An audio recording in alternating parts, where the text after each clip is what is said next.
Hi, and welcome to the Luminaries In and Out of Sect podcast, a show about the moon and how astrologers embody and relate to it. My name is S.B. Hall, and I'm your host.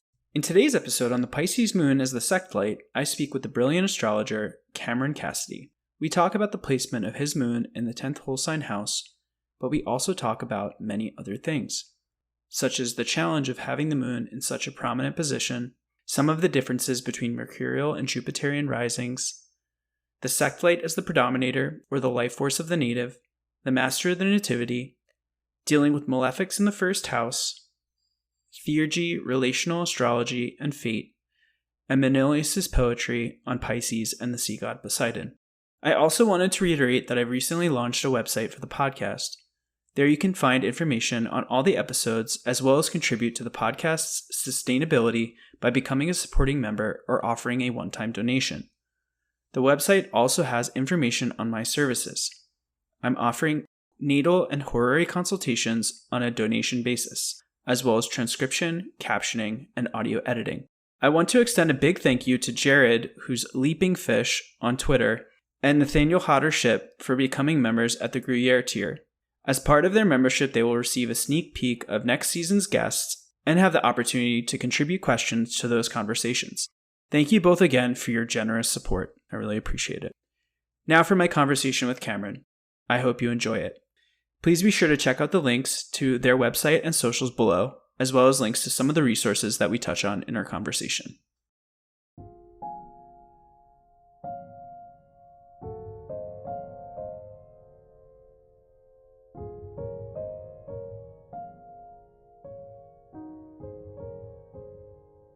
Cameron Cassidy, thank you so much for being with me today. How are you doing?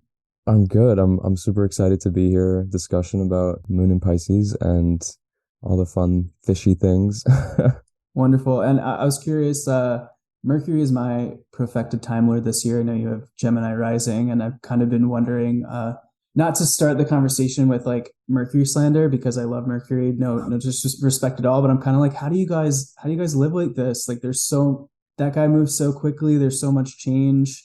How's the Mercury retrograde for you? How is the movement into Aquarius? What's been going on in your life? Yeah, well, us mutables are always on the go. Right. So this Mercury retrograde for me wasn't, I guess it wasn't particularly chaotic. It was definitely about coming back to revising some projects I had been working on for the last year and getting things in order to finally share them with the world, which I was able to do during that time. So it was actually a really productive period for me. And yeah, I mean, personally, it was also like in my perfected 12th house. So it was also like experienced just as a result of working on those things, like very removed from the world, like for like a month, was like just very, focusing on all that stuff and myself and trying to get things in line to make things go smoothly and just continuing that effort. And then moving into Aquarius was definitely nice because, that's the perfected sign. So that was definitely like it was a good, it's trying my natal position. So it was like, things kind of kept moving smoothly. So I actually, I'm really grateful right now. I feel like I can't complain too much. Just doing my best to keep things moving, and started a new job, a gig on the side as well. Oh, congratulations. I'm like working with a place called Sacred Earth Sanctuary, which is a church that guides people through plant medicine ceremonies. Wow. So I've been just working with them and focusing on my astrology and all that good stuff. Cool. So Mercury retrograde was just like you in the lab doing work. That's awesome. And I feel like that really paid off. The project that you released was super cool. It looked like an amazing product. I don't know if you want to talk more about that now or talk about that at the end when we're talking about things that you're working on. But we can save some of it for the end. But thank you though. It was definitely exciting to finally get that out there to people. Yeah, wonderful. And I just want to say real quick about the mutable risings, because I'm a Sag rising, but there's a little bit of difference with like Jupiter moves quite slowly. There is this element of change as well, but it's not quite like the change that can come with the speed with which Mercury moves or even Cancer Yeah. risings with the moon. hmm Yeah, I mean, it's definitely interesting to note how, even among those similarities, we have the discrepancies. And I think there's just something unique in general that like the active mutable signs, like that axis of Gemini and Sagittarius kind of has in distinction to like Virgo and Pisces. And Hmm. I think we'll be talking a lot about that because with like Venus and Mercury's whole dynamic by like their exaltations being on that axis, and then like with Gemini and Sagittarius, it's kind of like left to our own devices of this Mercury Jupiter. Like it's just that polarity of those two planets kind of being at odds is like very, very highlighted in Hmm. those in that differences between the signs, which is just like doing things way too big and like taking things way too small, and like Yeah. how both ways can totally trip you up and you know get you kind of lost in the big picture or the details sometimes. Yeah, absolutely. And there's that kind of like diurnal air fire element too, where it's like very visible, very Yeah, like, yeah, yeah. wildfire spreads the fire all over the place. Yeah. Absolutely. I feel like you are a man that needs no introduction, but can you offer us a short or not so short if you want a personal introduction to yourself? I'm particularly interested in like the philosophical perspective that you bring to your practice because I feel like you have a deep knowledge of like, I know you've talked about Hermeticism and um, interested to hear different elements with that, as well as like who your influences have been, who your teachers have been, like who you pay homage to. Yeah, well, I guess for me, I guess I'll start kind of astrologically and move more metaphysically. But like in terms of practically astrologically what I do, the first like official introduction I had to like a kind of professional course or a professional like take on learning astrology was through Chris Brennan's Hellenistic astrology course, Mm.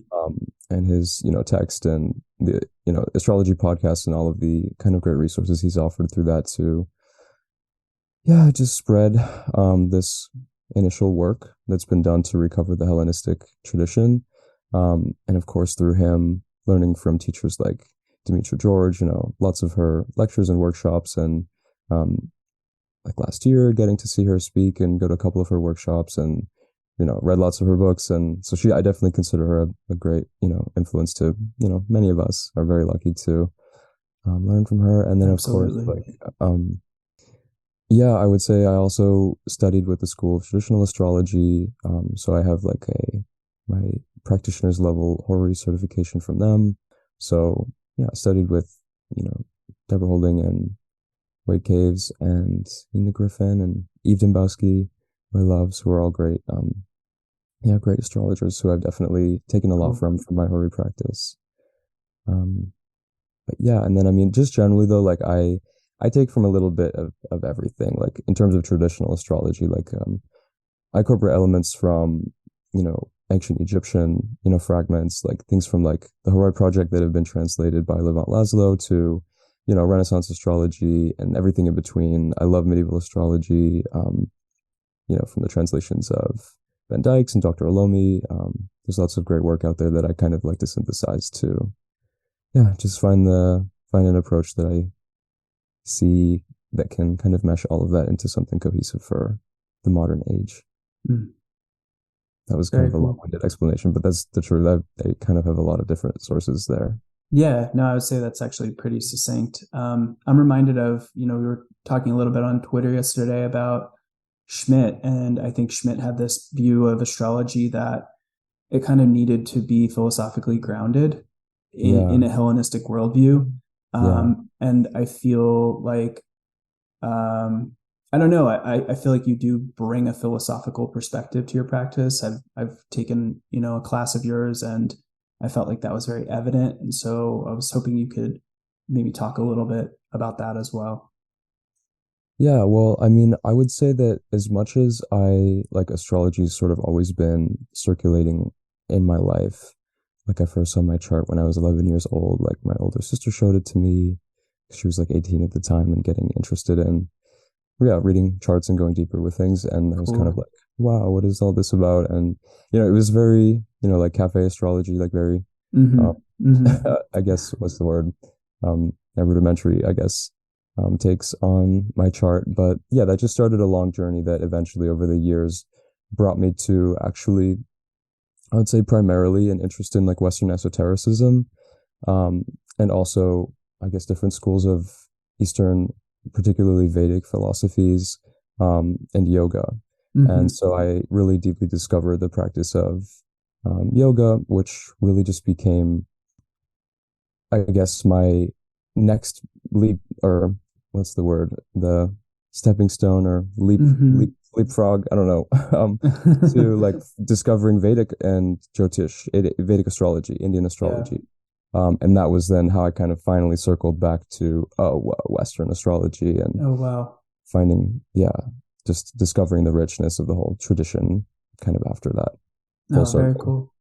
Very Yeah. cool. But I guess philosophically though, like you asked, yeah, so I'm very influenced by, I guess generally, different forms of Neoplatonic philosophy. Um, so I guess particularly from like Iamblichus, who really asserts that I guess we're all um, embodied divinities, you Mm. know, that we're all embodying the soul fully immersed into this experience, and that like reality as we experience it is, we're not in like a fallen state, and we're not like Mm. trying to achieve divinity, because like we already all embody it, and it's an experience that we essentially need to, not necessarily need to reclaim, but like that we are empowered to reclaim through things like theurgy, which Mm. is the active, connection of the intellect and the soul through ritual practice to connect with one's, connect with the monad, Yeah. infinity. Yeah. Amazing. Cool. But Thank you I have a lot for. more to say about that too, if you want to talk more about theurgy and henosis and these kinds of things, because it definitely inspires a lot of how I look at Yeah, astrology. yeah, I mean, The I Pisces as well. But I've been thinking a lot lately about, I mean, I think a lot about astrology and the fate versus free will question. And I was listening to a astrology and magic episode from the astrology podcast, which is like a 3-year-old episode. But Chris and Austin are kind of going back and forth, where Austin's more of the magical practitioner and Chris is kind of like taking a stoic philosophy, if you will, where he's saying kind of like things are predetermined. You can kind of see most things in the birth chart. And Austin's saying is like, oh, well, yes, you can, but you can also like do magic. You could do theurgy to kind of like have some say in the way that, these kinds of like astrological archetypal things can manifest. And so mhm. I'm really interested in this idea of like what in what in our chart is fated, what in our chart do we have some say in changing, like I think that that's really the interesting thing about astrology for me, because it helps us see like where to actually put our efforts, what to accept, what to put forth effort to change. And Mhm. so, yeah, I mean, if you have any additional thoughts, I'd love to hear them. Yeah, I mean, my mind's going to a bunch of places. I guess I'm like thinking of Porphyry's letter to Anibo, Mm, yeah. where he's addressing this Egyptian priest with all these concerns and questions about like why should these priests, say, or why do they need to abstain from, eating animal meat when they're like sacrificing animals and like infuming or taking in these vapors of like dead animals, or um why should we petition deities and like we need to like abstain and be like abstain from sex and like be chaste, and yet you can like ask them to go influence some man to be seduced by a woman. Like what are all Mm, these like conceptual problems between like demons or spirits, and like how we reconcile like what kind of authority they have on influencing other people, especially when it's mm-hmm. paradoxical for the way that like we treat certain like sacramental or ritual, I guess, procedures in terms of um like ethically the standards that like one should hold themselves to like practice, and then like what you can actually command, and like who are these spirits or demons that like participate in that, or who do they like pretend to be. And I Mm, think that's really interesting, like also through the light of like Valens, um who I'm thinking of. It's in book 5, like right before he starts introducing a lot of examples of using perfections, he starts talking about the idea of fate, and that it has these two assistants called fortune and hope. Mm. And so you have fortune, who, I mean, he basically, just gives this kind of canonical definition that we know it to be, of like this, he calls them like these two kind of women who go around, and fortune is like this force that, brings people up and just to, cast them down. And it brings from, the most base level to glory, and it brings, highs and lows. And then we have hope, who I believe he like likens to like this invisible mistress. Like, I think is something the Greek reads along, where Mm. she's like this force that he says um, appears to be close with everyone but stays with no one, who is continually offering these, idealized, um, you know, desires, or like potentialities, just to take them away from you. And that like people are continually seduced by hope, essentially, to falling in the trap of desiring an outcome just to not have it happen.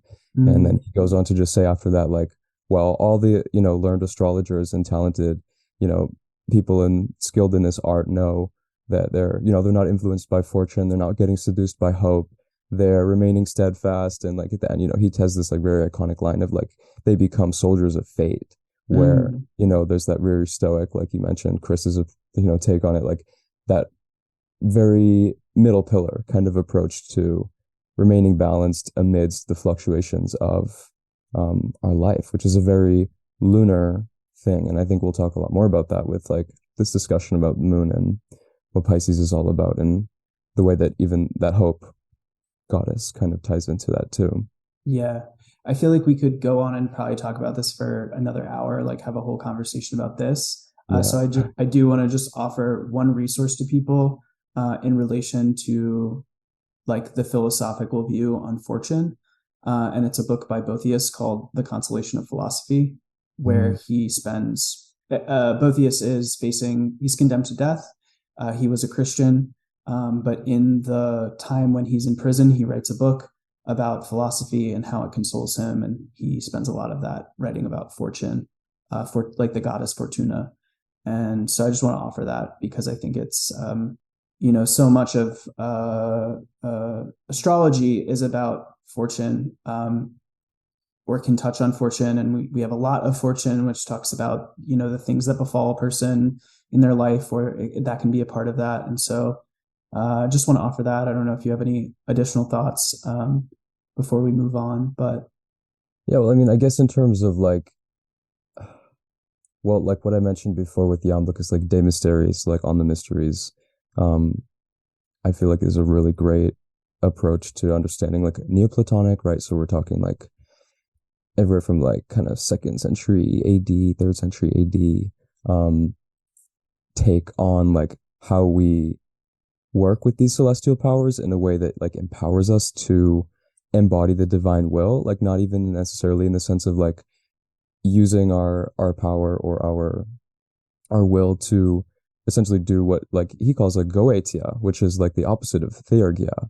So mm, theurgia being like the work of the gods, goetia is sort of this like lower use of power to control the will to submit to carnal desires or whatever kind of effluence that is like not in alignment with the like universal mythexis of like the supreme deity's desire to manifest a chain of sympathies that are in harmony. And like that goetia is like this break in that mythexis link, um, in that organization. So I guess that's kind of abstract, but all these ideas that he talks about with like how we interact with that. And I'd also recommend Gregory Shaw's text, Theurgy and the Soul, which goes in depth onto Neoplatonic Iamblican philosophy. cool, cool. Yeah, I'll link those in the show notes, and I'll have to get my own Iamblichus down off the bookshelf and try to dig into that myself. Yeah. Um, yeah, to move on, I wanted to thank you because I was actually, so we met on social media, and I was a fan of your podcast, and I've subsequently gone to one of your classes. Um, so I respect you as an astrologer, and you actually reached out to me to be on the show, which I was really honored by. And so I just wanted to thank you for that. And I don't know if you have any additional like information about how we kind of know each other, but yeah, I just wanted to mention that because it's been really awesome for people who I respect and who I think are really solid practitioners and voices in the astrological community to like have reached out to me. I'm like a new student of astrology. I just launched this podcast like a few months ago, and it's really cool to see that people are interested and like want to participate and be a part of it. Yeah, well, I mean, I saw it's from the day you announced it's this has been an awesome project to follow along, and all the conversations that have come out with it have been just very, very elegant and very, um, yeah, pleasing to listen to, and hearing people's, it's so lunar, right? We're talking about like our embodied experiences with the signs and the placements, and yeah, it's a really cool thing to be a part of. So I'm grateful that we're reciprocating the interest to chat about our Jupiter moons together. Yeah, absolutely. Absolutely. Okay, so getting into the moon, when thinking Yeah. back to your childhood, what was your relationship to the moon when you were a kid, or what's one memory that comes to mind in relation to the moon? Yeah, I mean, since I was like maybe 8 or 9 years old, was really interested in eclipses. Oh, And so cool. I was like essentially like, after school, like going on like NASA.gov, going on like these really old, like, like old websites, like tracking, I would print out like these tables and maps of like where the eclipses would be. And I, for years, was like begging my parents to go take me to see one. Like, I wanted them to like take me to Easter Island to go see that one in like 2012. And like, Mm, um, but yeah, so I guess I was always very fascinated with, yeah, I mean, planetary cycles, but particularly the moon cycle with the sun and the nodes and the eclipses. And I just remember um, always whenever we did have like a lunar eclipse that you could see like every single time, like I was always, outside looking at it for hours. And so I've always been very fascinated by the moon and her beauty. And yeah, I guess that's kind of an initial thing that comes to my mind about it. yeah, so you were like an astronomer like before you were an astrologer. What do you think it was I mean, about eclipses that in particular that piqued your interest? I don't know. I mean, I remember like I would just watch YouTube videos of like people that would record them and like how majestic they looked and wanting to see them. And I mean, I don't know.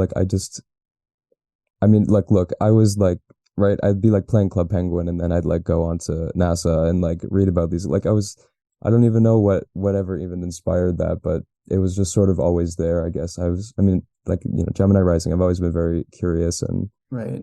and whatnot. But yeah, I guess that's kind of makes sense too. Just Cool. curiosity in general. Yeah, I relate. I relate to curiosity and just like, ooh, this. I'm interested in this. Mhm. So what does the moon mean to you today? How has that relationship evolved? Are you still like under the baleful rays when the eclipses happen, outside I'm looking, not. watching them? Oh, no, uh, no, no. No, I am not. Or I'm sorry, let me rephrase that. Yes, I actually am. you This is are. a hot take. But yeah, I love to look at the moon. She's Mm, red. She's crowned in a golden or silver halo, um, of the eclipsed sun's light. Um, Hell yeah, I'm looking at it. Like so it was finally when I was like 14, I got my dad to take me to Atlanta to go see that total solar eclipse in Leo that happened in 2017.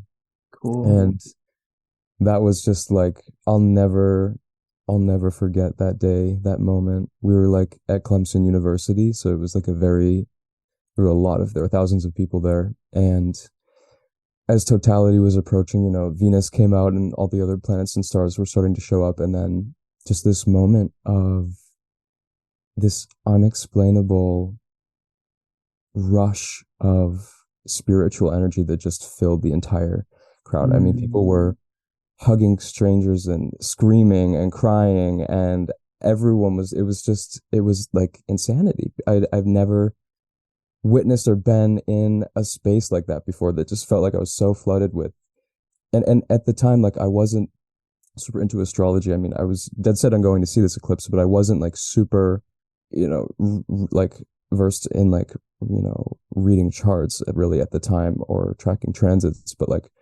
I knew about these cycles, and that it was like that day that just began such an immense, I guess, journey for me in terms of like discovering all of this. But so I guess then it was that day really that my moon, or my perspective of the moon, really began to change in a significant way. And so, I mean, now, like, I think the moon can sort of be like undervalued sometimes, honestly, because as reading a chart, the moon, she's so special because she stands out among all the rest, just like the sun do. They are equally of course, the luminaries of the sky, the king and queen of heaven.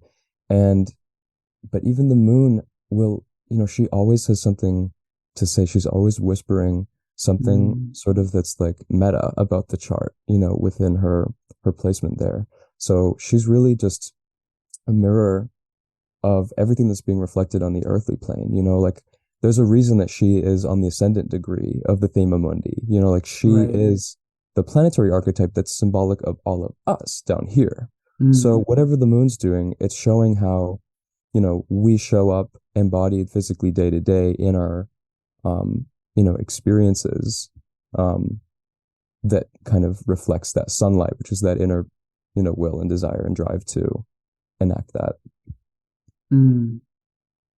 That's such a wonderful story and such a beautiful reflection. So thank you for that, Cameron. Yeah. Appreciate that. Anything else you want to say in terms of like the importance of focusing on the moon in astrology, or do you feel like we just covered it? I mean, I guess sort of just maybe tying us back to a little bit what we were talking about before with fortune, like the moon sort of being like the mother of fortune, who is an assistant to fate. The moon plays this role as she is a mirror for these, earthly occurrences, being the fastest, the one who waxes and wanes more and more visibly than anyone else, who, generates and corrupts and raises and lowers even the tides. It's like she just, and I know you've already talked about some of these things in the show, but like just emphasizing like how universal she is. Like, we all have a mother. We all were born from a woman. We weren't all born from a man. Like, everyone comes from some moon somewhere. Some womb, yeah. Yeah. So the universality of the lunar archetype, I guess. Yeah. Okay, so your moon is in Pisces in your 10th whole sign house. What does the sign of Pisces mean to you? Yeah. Well, Pisces, it's the fish. It's a water sign. It's a mutable sign. I think there's a lot of duality in this sign, for it being a sign that's often associated with, ecstatic union or divine, monadic simplicity. It's, I think, actually very often undercharacterized as a sign that incorporates a lot of strife, and obstacles through the duality that it kind of forces people to navigate. So I guess some of my first thoughts about it are like, yes, we're looking at the home of Jupiter, the exaltation of Venus. It's sort of uniquely a sign that's programmed to initiate a propensity towards the fulfillment of desire, sort of at the highest extent, right? And so what's so tricky with Pisces placements, and the lesson that teaches, is that like there's such a will to enact and like experience and interact with that bliss that it gives, but like then we have to remember, it's like, well, beginning from Aries, like Pisces is at the end. It's like everyone kind of wants to jump right there, but there's a whole wheel of experiences that kind of have to come along in between that. And particularly, it's like Capricorn and Aquarius, precede Pisces. Like, yeah, we get like a taste of Sag, as we exit fall, but like it's not really Pisces time just yet until we get through like those 2 dark and cold months.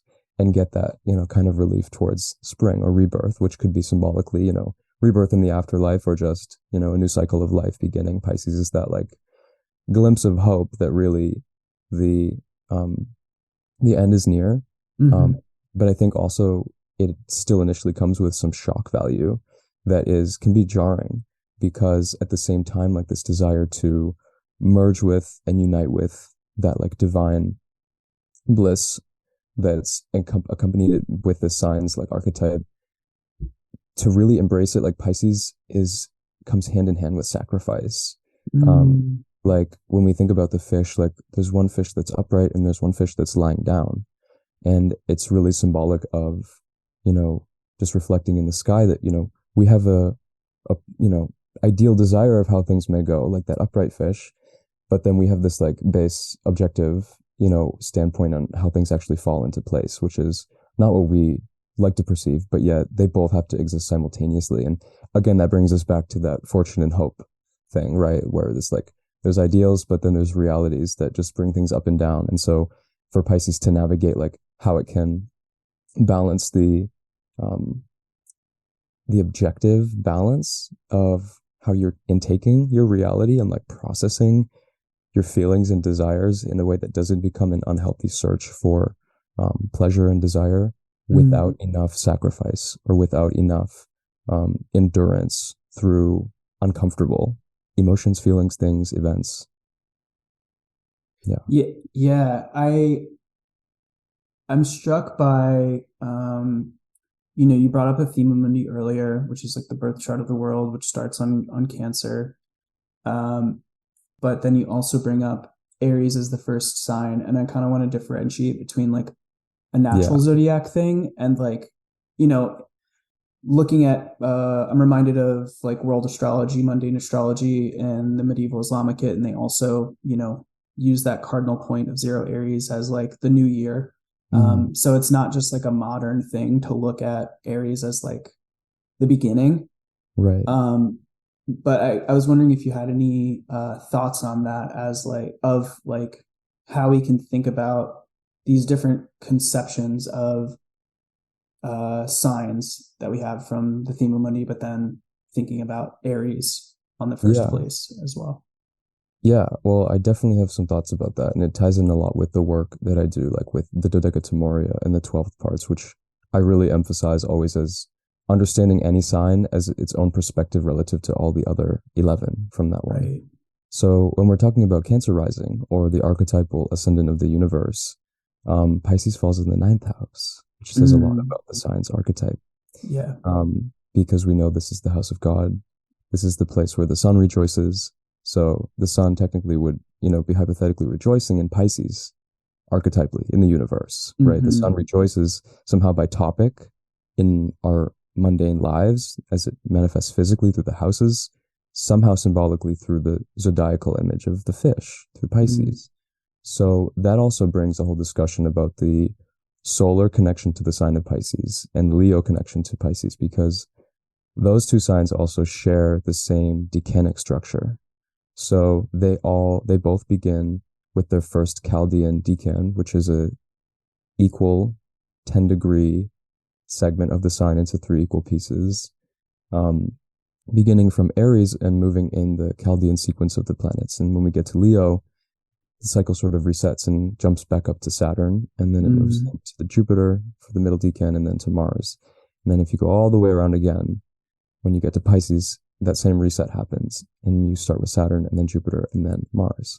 So there's an intrinsic connection between Leo and Pisces because of their affinity by the decans, but also the solar connection that they have through the sun's rejoicing in the 9th place. But, we even see that, like, how that manifested in society through the archetypal figure, like, of Jesus, who was the son of God as a solar figure, right? Son, literally, but also like the fisher of men, right? He was to be a Pisces. He initiated the age of Pisces. So there's a really interesting connection about Pisces that's also very solar, that I think speaks to those like kind of spiritual, expansive experiences that Pisces longs to like absorb with. And that's so interesting because it is a quote unquote feminine nocturnal sign. And so to have those kind of solar significations come in is really interesting. One thing I want to point to as well, I brought up medieval Islamicate, but rightly point back to the Chaldean decans, which go back to kind of antiquity, correct? Like the kind of Hellenistic period of astrology. So this kind of starting with Aries with the Chaldean decan goes back even further. That's true. I wasn't even correcting. That wasn't even my, but yeah, but it does. Yeah, it does. I guess, the Egyptians were using, that 36-fold division of the sky. And then it wasn't sort of until that, those initial developmental phases of that syncretic, Egyptian, Babylonian, Hellenistic astrological practice, or practices around maybe, 100, 200 BC, that even maybe a little later than that.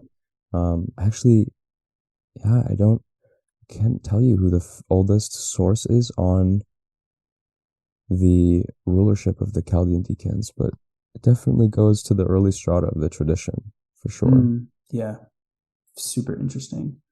Mm-hmm. I think in alignment with that, what you talked about in reference to Pisces and sacrifice and fulfillment of desire, I believe it was, correct me if I'm wrong, but I can't help but think about Pisces from, I forget which lecture Jason Hawley talks about it, but I think it was at NORWAC recently. I might be mistaking that, but he talks about the myth of, I believe it's Aphrodite and Eros and the Typhon. And like Aphrodite and Eros are running away from this monster, and to survive and to hold on to their lives, basically, they jump into the water, they jump into the depths, and they transform into these twin fish.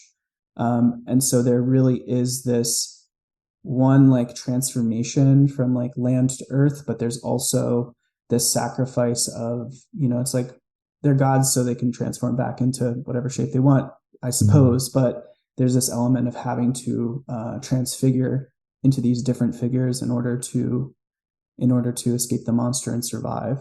Yeah. Yeah, no, it's a beautiful myth, because it even ties us back to the decans. Like, there's a reason that we were talking about this. Like, Pisces begins with sacrifice. The first decan is ruled by Saturn.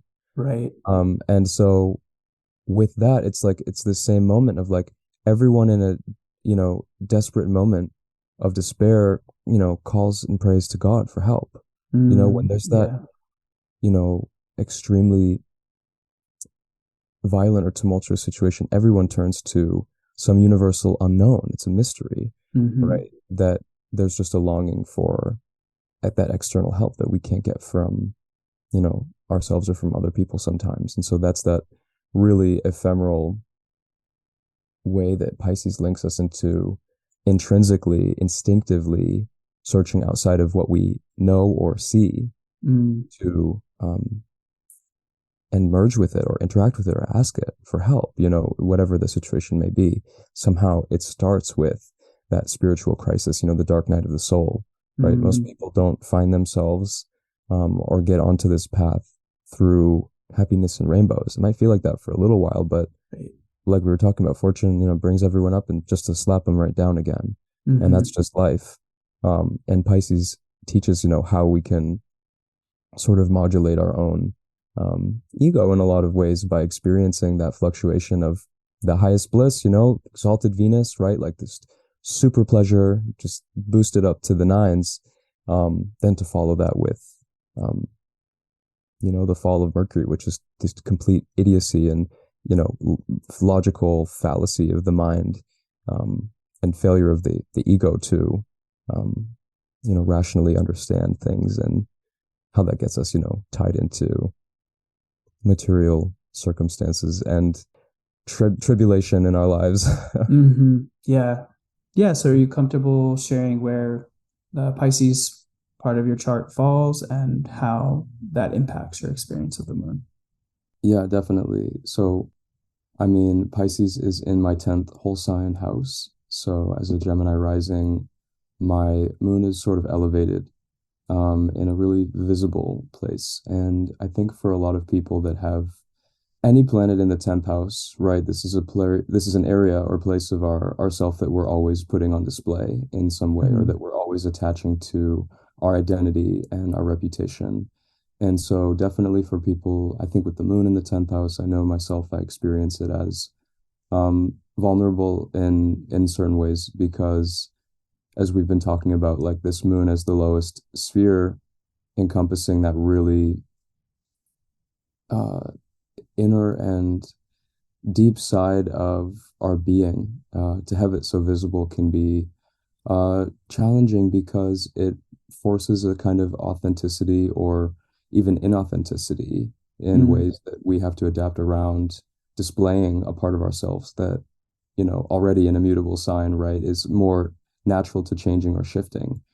And I know for myself, my moon being, applying to a square with Saturn, it's shown up in a lot of different ways throughout my life.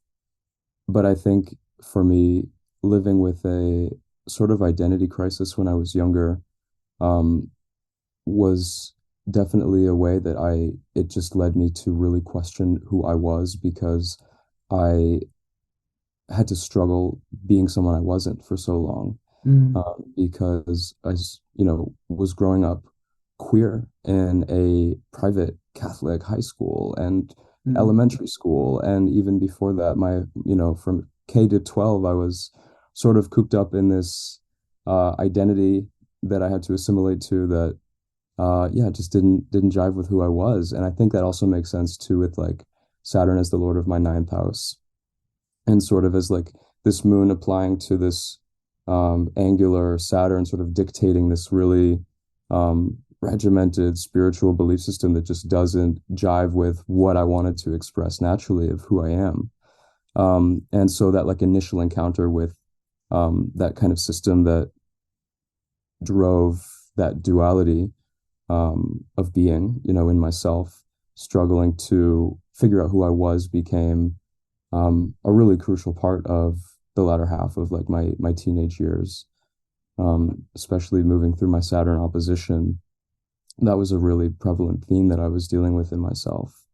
Um, so, I think as well with like a Saturn moon kind of aspect like that can be challenging for people in a lot of different ways, because they are naturally pretty inimical to each other, being the furthest apart visible spheres of the planets that we have. Mm. Yet they also are linked, because with the moon we have a 30-day cycle and Saturn a 30-year.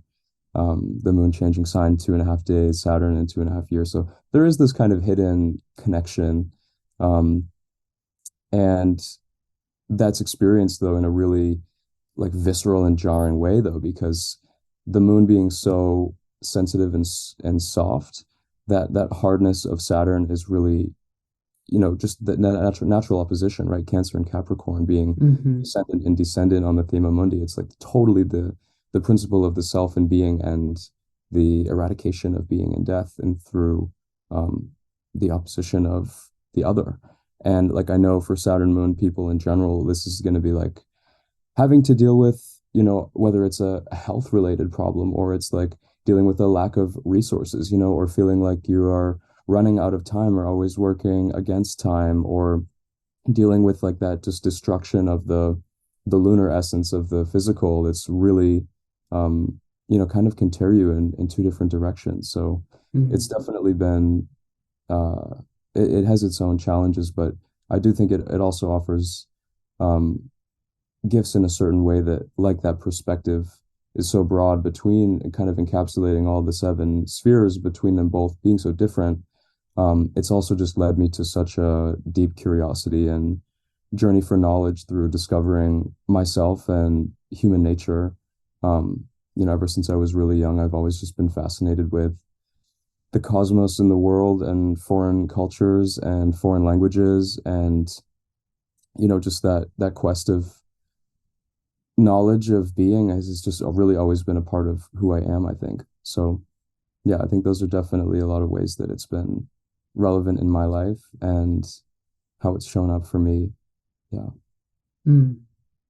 Yeah, thanks for sharing that. I think the one thing that comes to mind first and foremost, I mean, I guess we can address the astrology first and then kind of address this other thing that's come into mind, which is a little bit more personal maybe, but I'm curious to hear your thoughts with Saturn moving into the sign that your moon is in shortly here.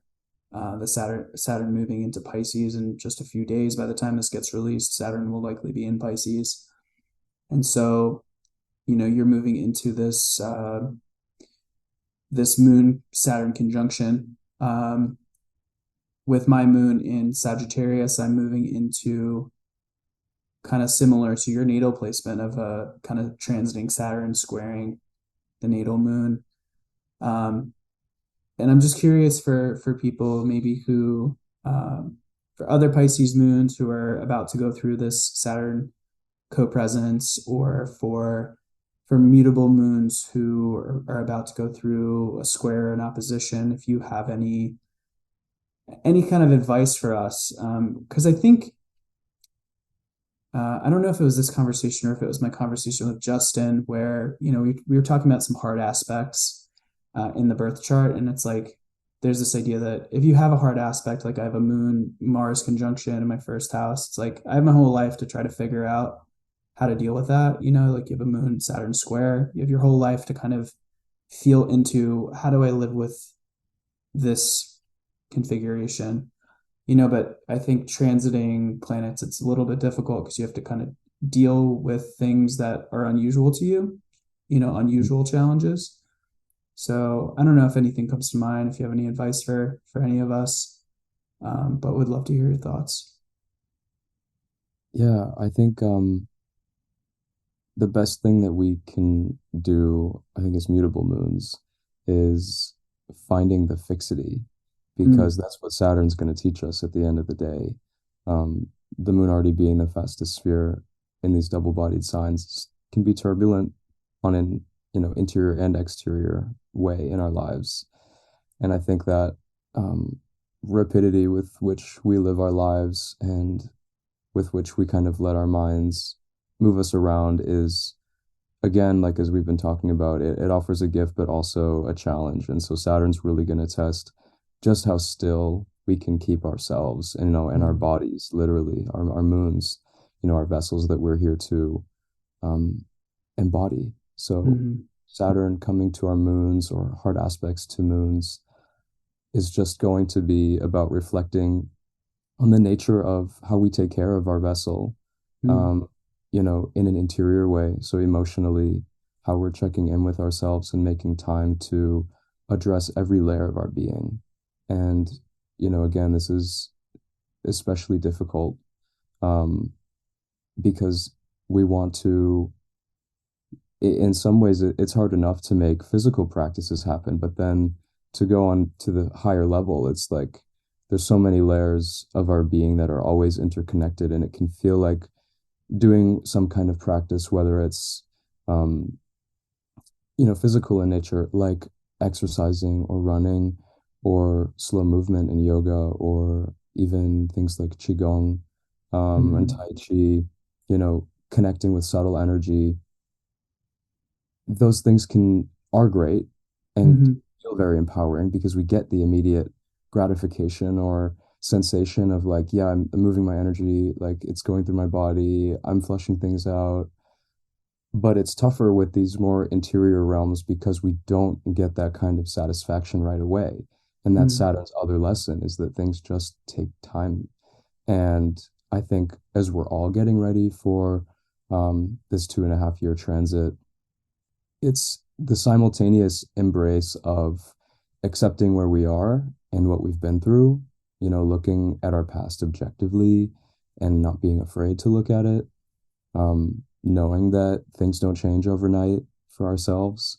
And it just comes down to the little ways we can every day make awareness to tending to our vessel. And I know, at least for Pisces, like I love taking a good bath.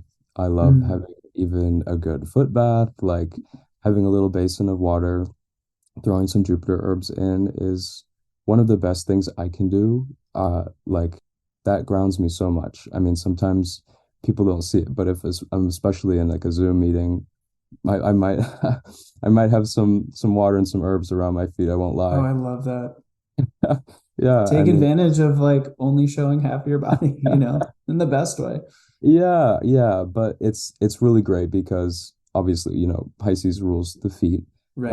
the malefics. So it's really it's not just like grounding, right? Because it is water, but like it's putting them in their own element in a way that Mm-hmm. I just find is really very and it's sort of equivalent of grounding in a way. It's like, yes, of course, I love to walk on grass, but getting myself in water is always helpful. And also like Mm-hmm. the beach, and salt water, if you have access to a lake or a larger body of water just to sit and look or to dip in. I think connecting with Earth's natural waters is a great way, of course, as well to connect for a Pisces moon. So yeah, I mean, we have lots of different healing practices that encourage this kind of transformation. And I think the bottom line, as we're all moving through that, is it won't even be consistent, what we do over Mm-hmm. these few years. It's like our practices change, and we want to put strictures and limitations and structure into our spiritual life. And again, it's like not linear. And some practices are easier to maintain over a course of time than others. But like we can't be hard on ourselves if we're deciding something isn't jiving, or if we're just not getting the energy to do it. Sometimes that's an equal message that we can try something else. Mm-hmm. And so it doesn't have to look like a conventional practice. It can change 7 days a week, but then reset and you can come back. It's like the mutability, it's just the same idea that as long as there's the effort over time, we're Mm-hmm. gonna get the results we're looking for. Mm-hmm. Nice.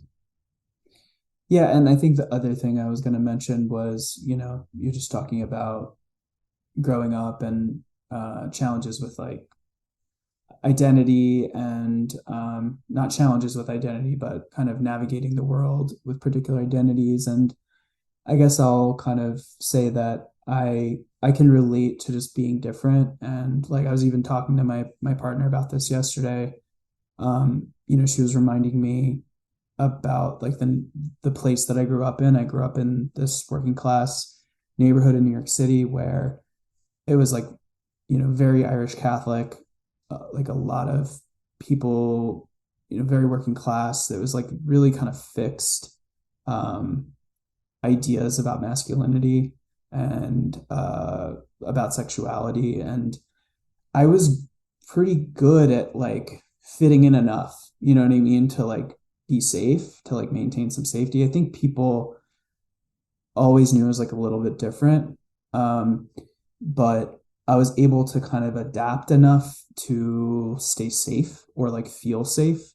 And I don't know if that's like just like mutable, mutable life or what. Like I have a lot of um, very few fixed planets in my chart, uh, a bunch of kind of angular mutable planets, and then like a capstellium and Mm. some cardinal stuff going on. But I don't know if there's any like astrologically, if you have any kind of astrological kind of explanation for that, or if you relate to kind of like that adaptability um as a way for survival. And it's interesting thinking back to Pisces, like my fourth whole sign house is Pisces, and so there's this kind of harkening back to where I grew up and home and stuff like that. And with the myth of Pisces, we were talking about this necessity for sacrifice, this necessity for like destruction for survival.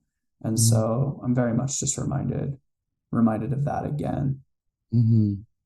Yeah, I mean, I think this brings us back to how sometimes in astrology, some of the most clear symbolism really comes up with the most simple principles. Mm, And one thing that you'll never miss out on in a chart is that every mutable sign will indicate two of that thing, mm-hmm, or a double dual nature to it. So for myself, like my fourth house is Virgo, So, my parents were divorced. I grew up living and Mm. going back and forth between two houses. And I mean, Virgo's also mutable earth, and I grew up on like a barrier island off the Mm. coast, which is like they're not fixed, like it's moving, and Mm. like due to storms, like houses often are can fall into the water there. So it was literally, mutable earth. And again, like there's always very literal symbolism sometimes. Um, but yeah, like I think when we try to just find that, like, at least in the context of these modalities, this sacred trinity that's somehow in everything, everything's going to show one or the other nature, whether it's Mm. to be reborn, to endure, or to die and be reborn. Um, everything has to embody that somehow. And so for us mutables, we're on that magical spectrum of the death and rebirth phase. We're the transfer of nature from one thing to get it ready for the next cycle. And in a way, it almost feels like balsamic in a sense, because we are the end of Mm. each season. We are about the slow um, destruction in a way that just prepares for that refinement as birth in a new form. So, yeah, I think in terms of just this talk about different modalities, there's a different lesson with each one. And for Mm. Pisces being that mutable water, I think it's the emotional death. Mm. It's the rebirth of the inner world in a sense, and how on an emotional level and a relational level, connecting to other people, um, there's always that desire to absorb ourselves into other people's lives or into our own fantasies, and yet at the same time, what we idealize in one second is going to change in another. Mm. And so I think for Saturn and Pisces too, that archetype that does exist within the sign, as we've talked, a decent amount about that first decan, um, something I imagine over the next few years is how can we at least attempt to put a container in a healthy way on allowing the flexibility, allowing the rebirth, allowing the, you know, the death process within ourselves, but in a Saturnian way. So in a way that we're not continually letting ourselves be reborn and not Mm. continually letting ourselves shift too much in a way that becomes unhealthy, right? There's an amount to which, yeah, things have to stay fixed for some period of time, or else they don't become. Mm-hmm. There's an Mm-hmm. unbecoming in that chaotic way of being. Do you see like the moon as mind in some way? Or do you see stillness of the mind? Like, we can relate Mercury to like the nervous system, for example. And so like there's becomes Mhm. this relationship between Mercury perhaps and the moon, like this the relaxation, the stillness, enabling some type of intuitive sense to come forth. Yeah, I mean, that's a really great question. I don't know if we have, I almost want to say it's maybe a solar thing, Mm. like to just absorb constancy and Mm. illumination, because I would say that yes, the moon is like similar to the mind in the way that, yeah, it's so fluctuating and so inconstant and so all over the place and scattered, that as the moon, kind of tries to liken the image of the sun by reflecting her light, over time we can get our mind to polish it enough to maybe one day Mm. become a reflection of that immortal or constant solar impulse. Um, Yeah. so I think perhaps there's that relationship between the moon and the sun that just reflects that slow polishing of our mind to Mm. as still or calm as we see most fit to navigate our lives. Yeah. Yeah, I'm just kind of thinking about this in the moment. I also want to say, like, I just want to give some credit to Diana Rose Harper in her recent, like, By Jove offering. She talked a lot about Jupiter and Mercury in relation to the nervous system. And I'm in Mhm. Ari Felix's, like, world building class or world building school right now. And they're talking about that a lot as well. Just kind of like what the planets mean, and they're relating Mercury to like the nervous system as well. And so just want to preface that, like, I'm kind of have been thinking about that lately in relation to those two offerings. But it's like Mercury's relationship to the sun. Mercury is so tethered to the sun, and if we can think about Mercury as the nervous system, or perhaps like the mental chatter that we have, and think about the sun as like, in meditation, we can think about consciousness, and we can think about like the watcher. And I'm thinking right now of the sun as like that element of, is that a mental faculty? Is consciousness something that's separate from the mental? I don't know, but there is a place that can be gone to in meditation where you are like watching the mental chatter, where like the constancy of the sun can observe kind of the fluctuation of Mercury. And of course, like the moon is reflecting the light of the sun, revolving around the earth, changing its shape and speed and size in relation to the sun. And so I do feel like there is this, I mean, everything is kind of interconnected, but there's this interconnection to all these things. Yeah. And I think our mind, maybe the whole sphere of our inner experience is just going to be reflected perfectly through the planetary spheres, like you were just about to say, like, or as you were saying, like we have this first layer of the moon, which is this very chattery, inconstant, all over the place layer, that then the next step up, right, Mercury, we have this like logic filter that wants to come in and think about what this random thought that came into your mind was, and go off of that, and then it trickles back to the moon, which cycles around again, and then maybe Mercury tricks in again. And then when we do have something that like we think about, like when we have a thought about our thought, then we get to that Venus level, which is like that level of desire, which is the block before we get to the sun, right? Because we have to break, it's like all like in the Buddhist tradition, right? Like dukkha is like suffering, and it's all suffering comes from our attachments to the physical world and sensual pleasure and desire. And so again, I think this might connect to Pisces, like being that exaltation principle of Venus, like that's the layer that's the hardest to break, is becoming fully non-attached.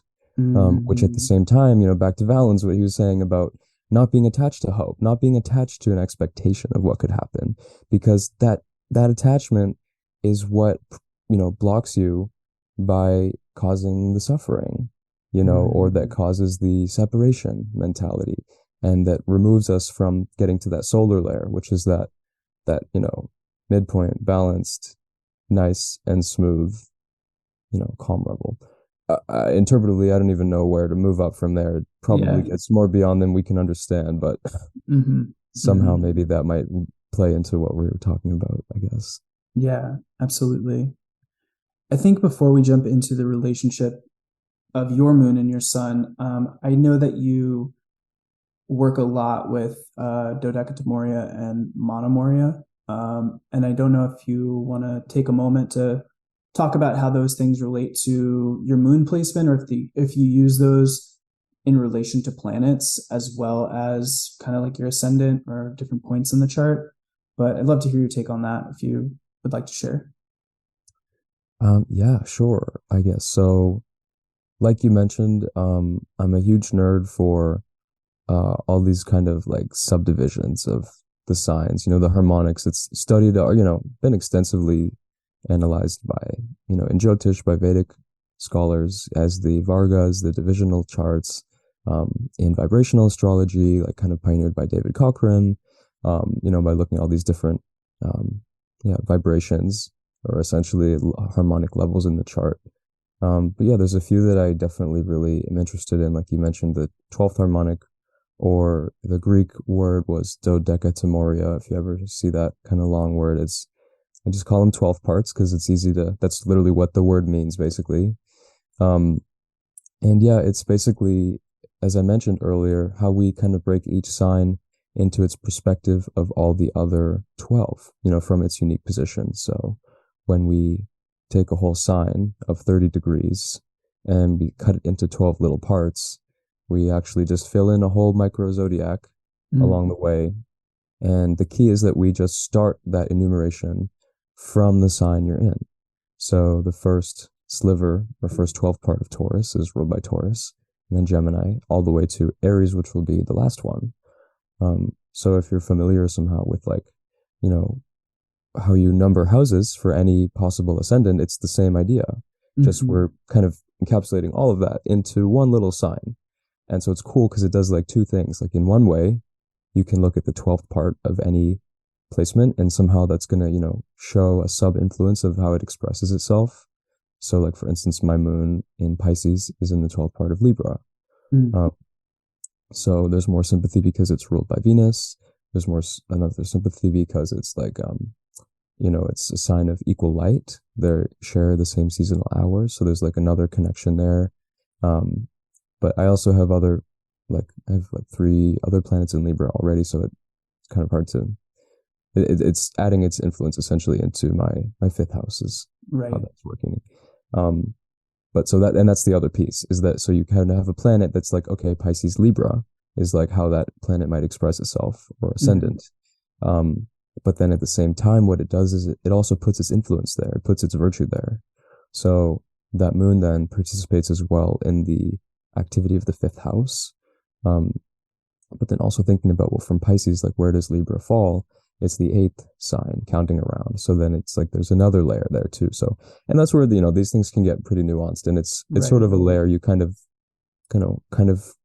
sprinkle on top the base foundation of the Nativity. But it's really interesting because it's a really beautiful like fractal of the zodiac that's just showing all these little hidden connections. Like even Firmicus when he writes about them, like, so some astrologers, you know, swear by these, that you can reveal all the substance of a nativity from the 12 parts. And I totally believe that. So, yeah. Yeah, that's super cool. Angelus on the Capricorn Moon episode referenced working with you and your influence on her in relation to the Dodecatemoria. And that was a really cool conversation. And the term that she used was like a window into another place, which I thought was really cool. And again, just want to kind of plug your KazemiCon lecture where you kind of talked extensively on the Dodecatemoria, and I thought that was really informative. And so just wanted to mention that as well, and I'll link it in the show notes if there's not something that additional kind of resource that you have for people in relation to that. Well, cool. Yeah, no, thank you for referencing that. It's, if anyone's curious to read it or learn more about that, there's that talk that I did. I guess for like in the tradition, who you can read from, Rhetorius talks a good amount about them and how you delineate them. He gives like nice examples. Let's see. I'm going to take a moment right here to plug your podcast, because the Mercurian podcast, because you and Stella are doing like a live reading of Rhetorius now, aren't you? Yes. So Wednesday mornings currently, it might change soon, but as of right now, Wednesday mornings, we're live streaming a reading of Rhetorius, and you can comment and chat with questions if you catch us live. But yeah, we're reading Rhetorius, which is cool. Yeah, super cool. Yeah. So thank you. But yeah, we're also, you could definitely check out Paulus, who gives some good delineations for them. He uses a slightly different calculation, but it's the same idea. But I'm not going to explain that fully. I explain it in the talk if you're curious. Then there's also like Firmicus, who talks about them. A lot of great medieval authors who reference them, like Abu Mashar talks extensively about them, and in timing, Abu Ali al-Khayyat references them. Mashallah talks a lot about them. So yeah, there's resources out there. If you dig enough, they're hidden in the gems of the authors that we have surviving. Yeah, and I'll also say before we move on is Ali Lomi has great translations of the Dodecatemoria of the Ascendant on his Patreon. I'm always trying to get people to join Ali's Patreon. It's like I feel like the best money I've spent in terms of like astrology learning, because he's doing awesome work on there. Yeah. So I'll put that in the show notes as well. Cool. I feel bad. We're like loading up all your participants with like a summer reading list. I feel like, Jesus. That's okay. I feel like I want to support people on this podcast, and like offer resources, Yeah. because like I love resources personally. Yeah. Um, yeah. So, what's the relationship of your moon to your sun, and what role does lunar phase play in that experience? Yeah. Also, one thing I want to say, just to kind of be clear, I mean, this will be in the title, but you have a night chart. Mm-hmm. The moon is the only planet in the top half of the chart. Is that correct? Yeah, that's correct.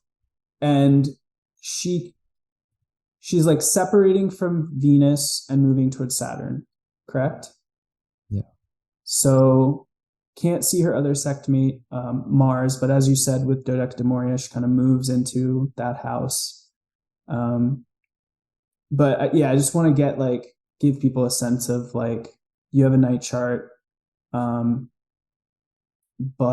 it's interesting, like not to get too off topic, but I think it's really interesting when people have a chart, and I speak from my own experience where it's like a certain sect, so a night sect, but like I also have a very kind of like strong Saturn, and I feel like you also perhaps have a kind of very angular Saturn, and so I feel like that can add real nuance to how the native's life can go, and it's like the malefic out of sect isn't necessarily always bad, but can manifest in some challenging ways. And it's like all of it's to say, I think that it's like, again, it's a contextual thing, and it's Yeah, I mean, we have all those interpretive distinctions to give that baseline, and then there are just so many multifold ways that all of those criteria can be slightly modified or completely mitigated and completely reversed from whatever the canonical definition or expectation of any planet's role is. So yeah, and that's why, judging a chart it's an art. Right. Lily always refers to, the judgment of the chart being done by the artist, right? And it really is that synthetic process of combining, the intellect of Mercury with maybe the, I guess, prophetic or expansive awareness of synthesis, like from Jupiter. So there's that combination there, of course. So my moon, my sun's in Libra, so I have a waxing gibbous moon, and yeah, I think of Valence. He has a few keywords for like a lot of the phases, and for this one, like he mentions, like an interest in travel, which I think is definitely true for me. Like ever since I was young, like I've always wanted to travel abroad and go to school abroad, and yeah, I've like saved up my money, like all my money to pay for trips. So it's like in a huge way in my life, like getting out into the world has like always just been one of the main things I've always wanted to do. And so like I also first I got to visit Italy. My sister was like studying abroad there, and it was that year that my mom and I, visiting her there, we saw the Colosseum and like decided we want to visit all the seven wonders of the ancient world, or not of the ancient world, the seven wonders of the world now. So yeah, we saw the Colosseum, and then we also got to visit Petra in Jordan, like in March of 2020. So that was like a very last minute trip there, or at least it was right before everything changed. But yeah, so I've always been really inspired to travel, and maybe it could just be a Jupiter thing too. But yeah, he mentions travel, and I believe he also just talks about like generally looking to like put yourself out there, which kind of makes sense with like Rudyard, who talks extensively. His, classic, The Lunation Cycle, is a text I'd recommend to everyone, where he talks about like the 8 lunation types and the 8 phases. And yeah, for like waxing gibbous, he talks about like people who really just long to contribute something to society, and people who are kind of always trying to like synthesize concepts and like ask why, and like get a bigger picture understanding of something, and also just like people who really want to motivate themselves to like, yeah, I guess like I think he talks about just like fulfilling their potential, which I mean, I guess, as that phase is like just before full, like it makes sense. Like there is that search to, you know, long for completion. And I think as well, like in Demetra George's workshop on the balsamic moon phase that I went to last spring, she was also talking about with this phase, like that there's almost like a desire for perfection Mm, because it's like so close to striving for wholeness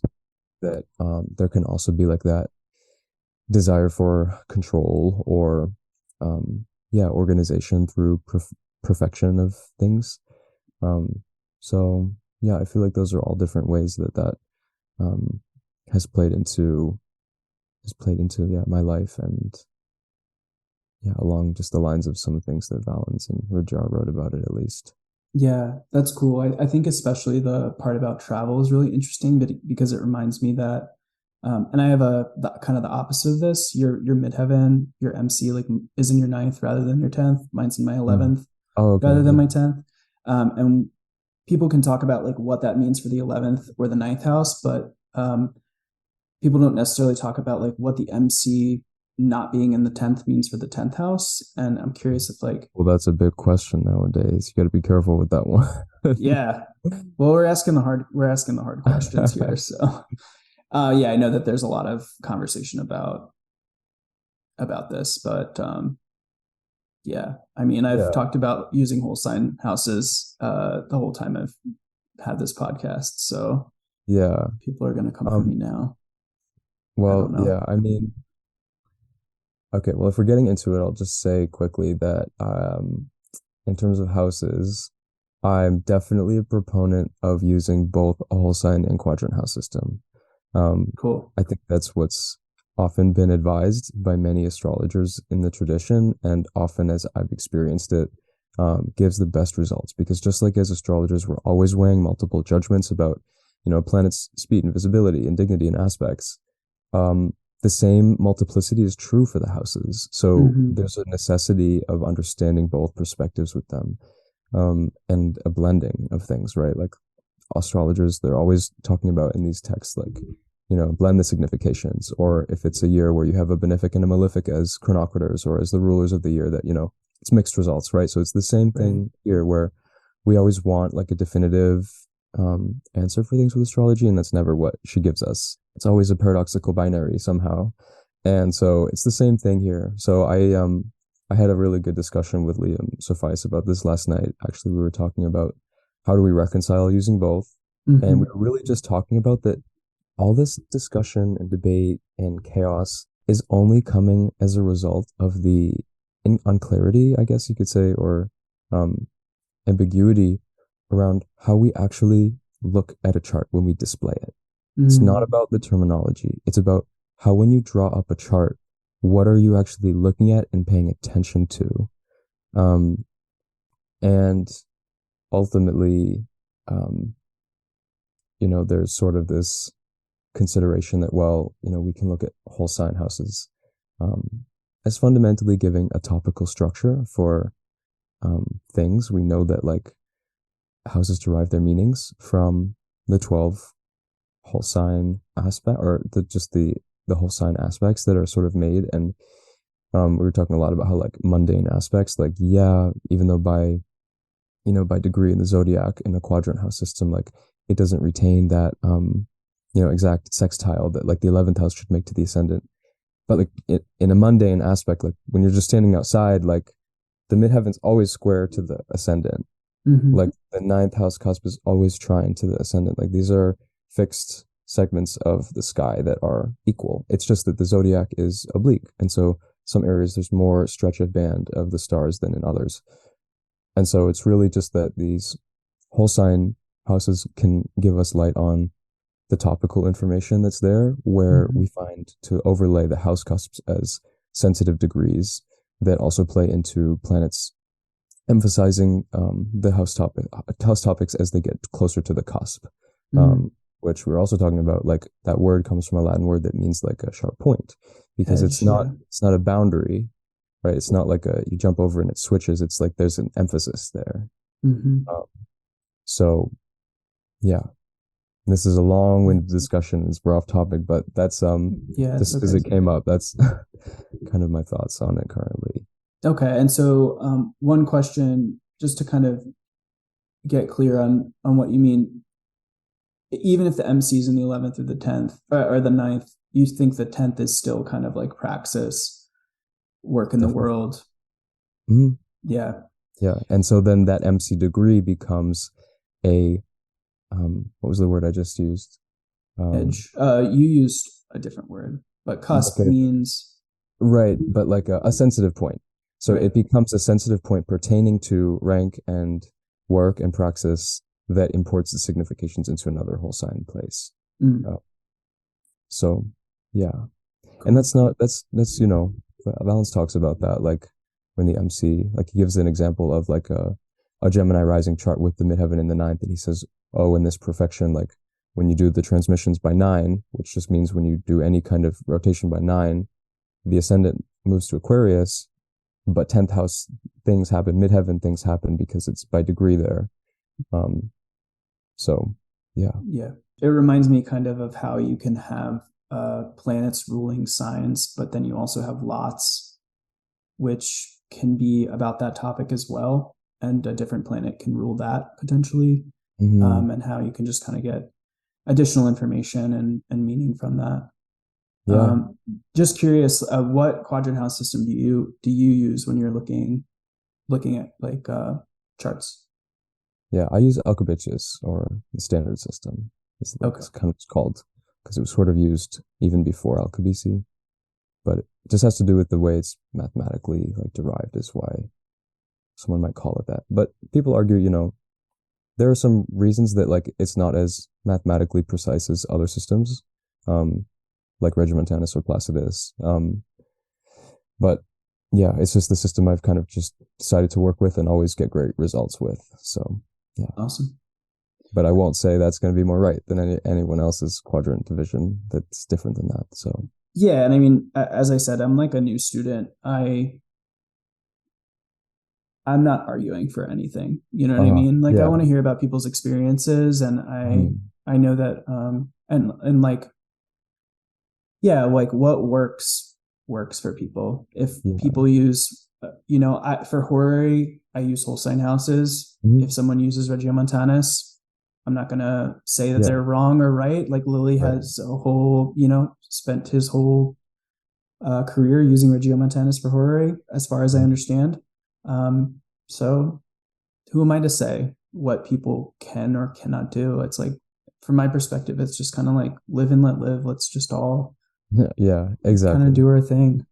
Yeah. And it's yeah, same perspective here. That's just like I use it and it clicks for me. And honestly, I mean, while we're sort of talking about this, and this is also a Piscean thing, so maybe there's some Cool. valid or validity to this digression. But like Rick Levine was talking about how this astrology is so, beyond our comprehension that in some cases, so he was referencing Sabian symbols, which is this technique of like symbolic images, archetypal images being associated with all of the degrees of the zodiac.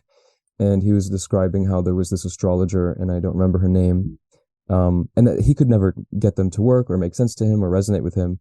But then she'd walk into the room, you know, and they would start coming alive left and right. And there's no way he could explain that. And so it's this really beautiful way that it's so paradoxical, but each of us is going to carry our own beautiful, unique way of looking at a chart and resonating with different techniques. And it's like we each have our own daimon who's like literally just feeding us our, unique way of looking at things. Mm, And it's going to be different from other people's. And we just have to reconcile that, yes, it's not quite like how we just have different perspectives about like objective things in the world, because with astrology, it's really difficult to be objective about quite anything. And so that's why discussions like this are so difficult, because we can have like worldly affairs that we can all be very divisive about, but like try to come to consensus on. But with this, we're going to be divided and still not get a consensus.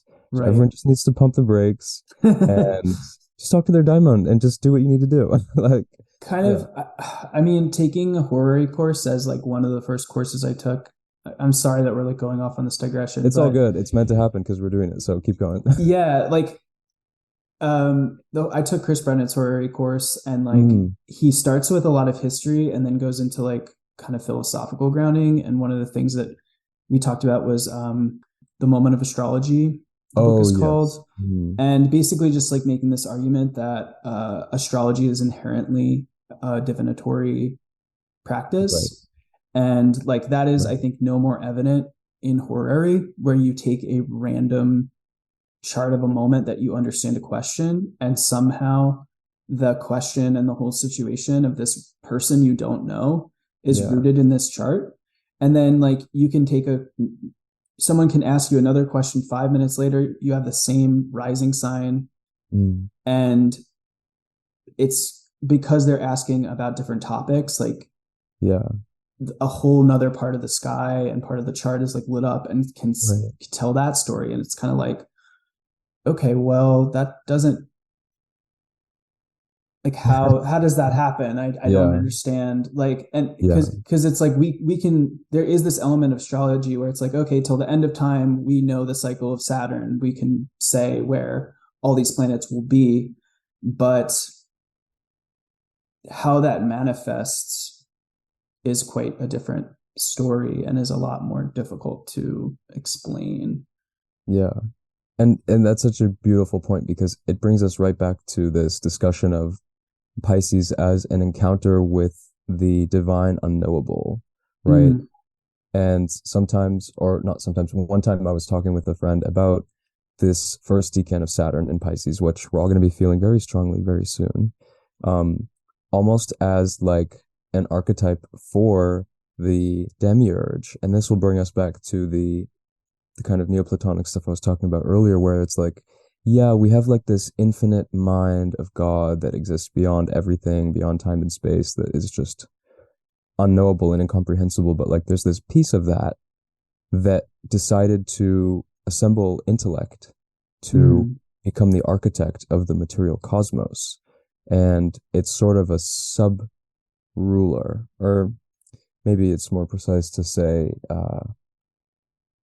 I guess, a piece, of the aspect of that infinite monad that's mm-hmm. beyond it. And so with this like Saturn and Pisces talk, it's like there's putting form to the unknowable, which is the most impossible task, right? Right. How do you Saturnize Pisces, right? Mm-hmm. You can't.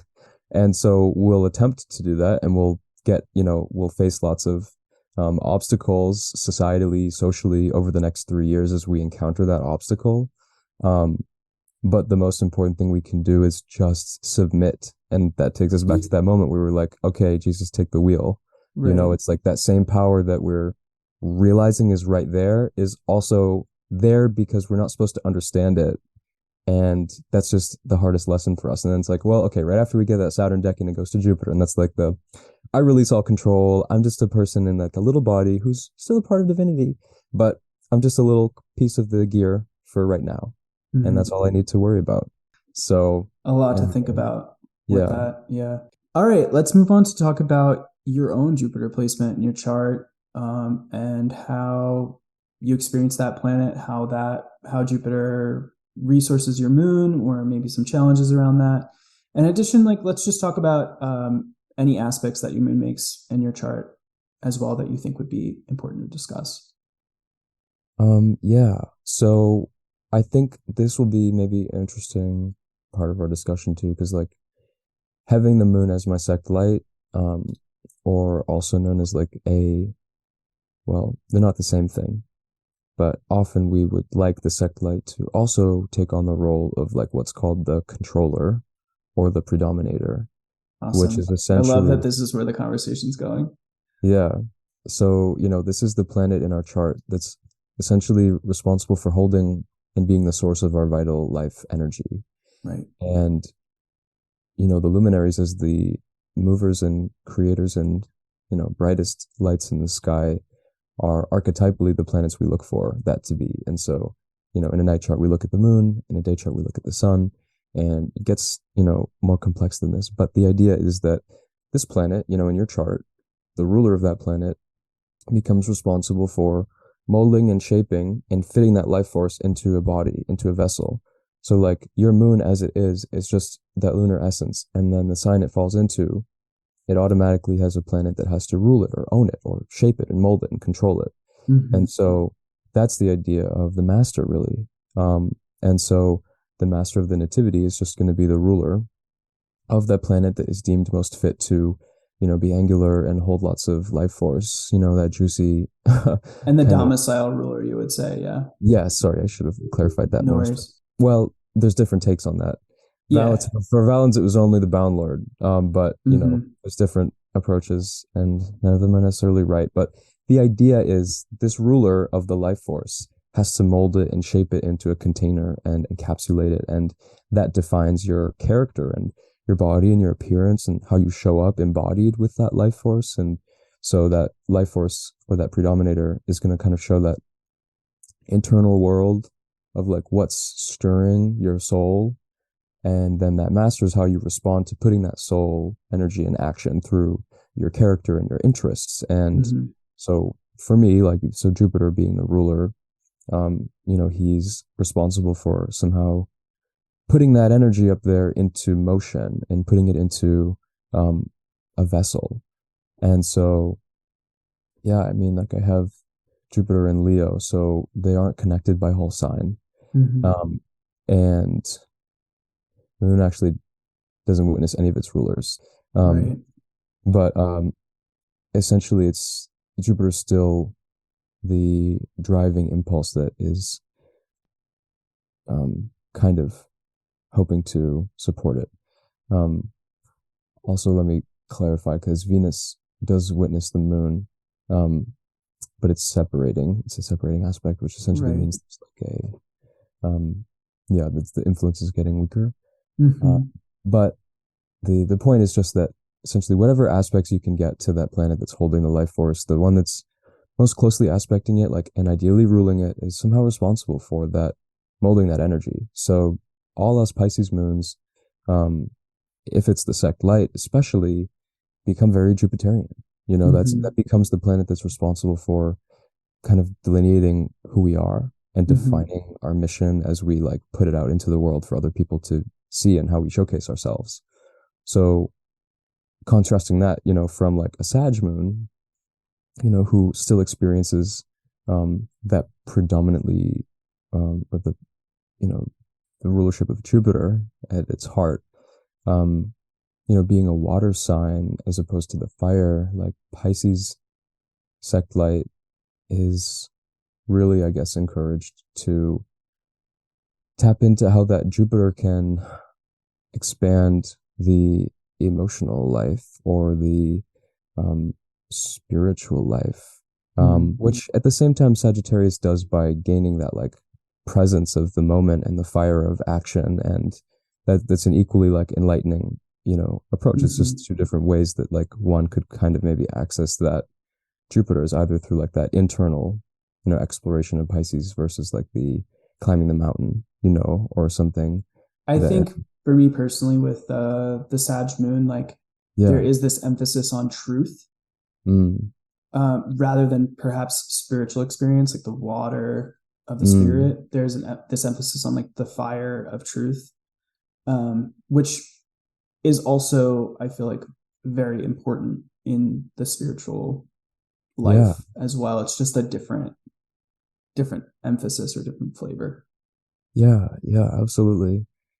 I also wanted to say too that in terms of this like master of the nativity idea, uh, Demetria George talks about this in volume 2 of her book and kind of goes through the very kind of not contentious, but it is very like not there is not consensus on like how this technique is done. I think Mhm. Chris does a video on it as well, where he kind of like goes through how it's delineated.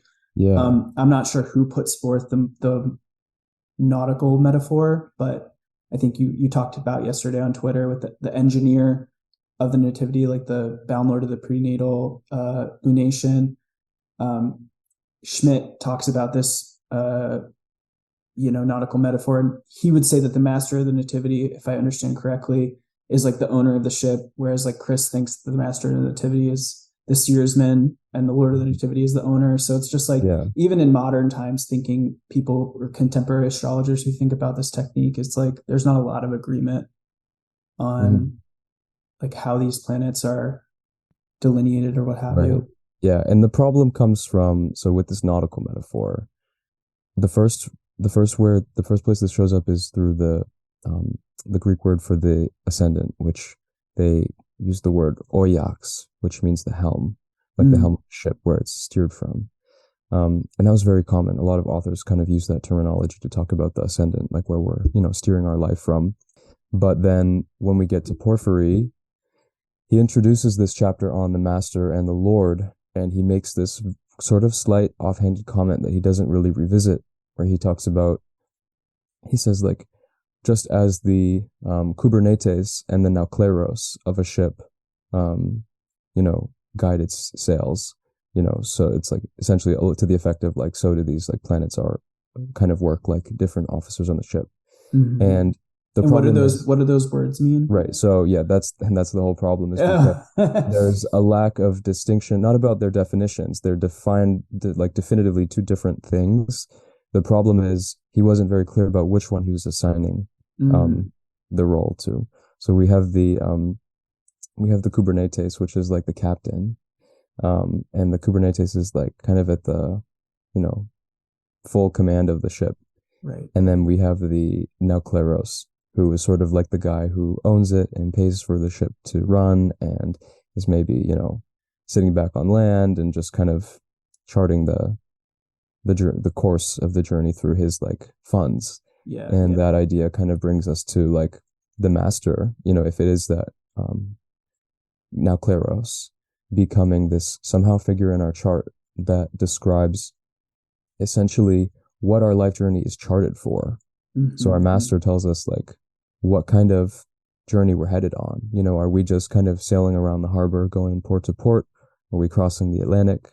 Like that's the kind of scope or perspective that the master could give us if you choose to assign it this way, which I personally do.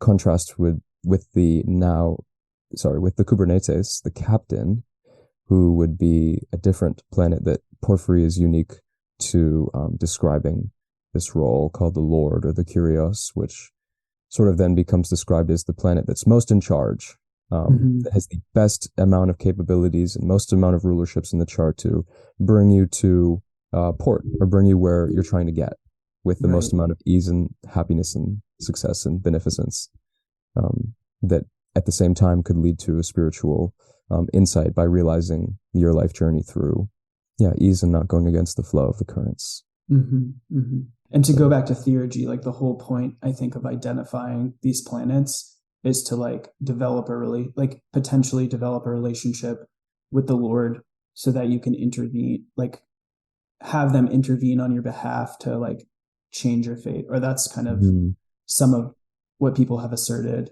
And it's like, whether that can actually happen is up for debate. But yeah, I mean, it's interesting because it ties into relational astrology, which is very like, a big part of the conversation around astrology right now. And I do think that it plays in to this idea of theurgy and this idea of like the Lord of the Nativity. Because I think personally, it's like, if we have a relationship with a spirit or a planet, like even if that is devotional and we are doing it for them, there is an element of like, I think, internal change that we are hoping for. Yeah. With that relationship. So. Yeah, I mean, this is again an age-old discussion, and that brings us back to that letter to Anibo that Porphyry wrote. So this guy who talked about this master and the Lord as being these guys that can give us like insight on our destiny, and shape our future, while at the same time in this letter questioning, well, and Chris talks about this in this episode that's on YouTube. You can watch it on the Master of the Nativity, where there's this discrepancy, because he's saying, well, why should we contact these guys if they're meant to allot our fate, which is what we can't control, right? What's predestined or predetermined. And so like, to what extent would that entity then want to listen to us, who is the incarnated soul that chose this. So why would you Mm-hmm. want to differ from that plan? Yeah. Um, and that's, once again, we can't, Saturn and Pisces, we can't articulate the ineffable. Yeah, and maybe this is an oversimplification or a different thing from what that technique is talking about, but my own experience of like developing relationships with planets has been Mm. that I've thought about them differently and experienced them differently, which means that I live my life differently. So Yeah. there is the way, if we have a different relationship to things, we act in a different way, and that means our life is different. So, Mm. Yeah, and that's beautiful because that's really what it's all about. And that again brings us back to Saturn and Pisces, that sacrificial offering that we have to make to then get that next deck in the Jupiter in Pisces, right? So like it has to be selfless, it has to be genuine, it has to be concerned with offering up the lower self to merge with the higher and mm, like submitting and not necessarily destroying, but humbling the ego to step down and be aware of its own place in the chain of the cosmos and be willing to, yeah, be give um, benevolent, what's the word, I guess, goodwill, mm-hmm, right? It's like it's not necessarily even expecting anything in return, but like, Venus, I'm gonna pray to you and buy a rose for you and give this to the flower I gave to you and maybe bake a cake and here's a cupcake, right? It's like all these little like things we can just do as kind offerings like we would to any friend. It's the same thing like you were talking about, just doing it with a spiritual entity, mm-hmm. um, and the way that changes us. It's Yeah, real. yeah. Any other aspects to your moon that you want to kind of talk about that you think would be important to discuss? Yeah, I mean, my moon is applying to a square with Saturn, um, which is sort of like a maltreatment for her, which is just a Hellenistic aspect term for, it's a kind of obstacle that that planet has to face. Mm, And so for, in regards to all of these lunar affairs that we've been chatting about, the Piscean um, desire for perfection or peace, getting very interrupted mm, by a um, a very airy and dry Saturn.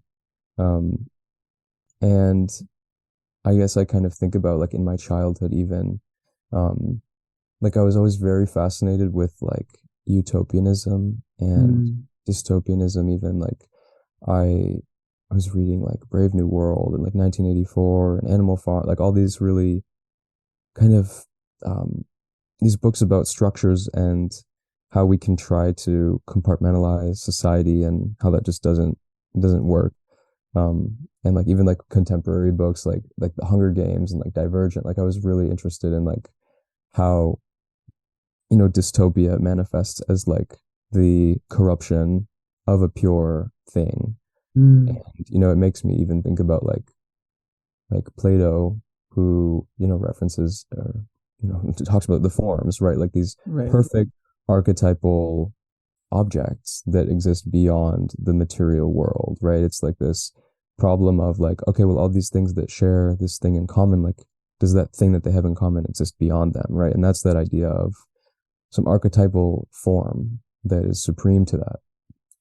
And I feel like through um, it's like the mythexis is this trickle down of divine order from that form, that Mm, perfect chain of sympathy of the cosmos moving to replicate whatever that divine form is. And then like the like kind of contrast to that is like the mimesis, which is like how we try to replicate or fail to replicate some divine archetype or form.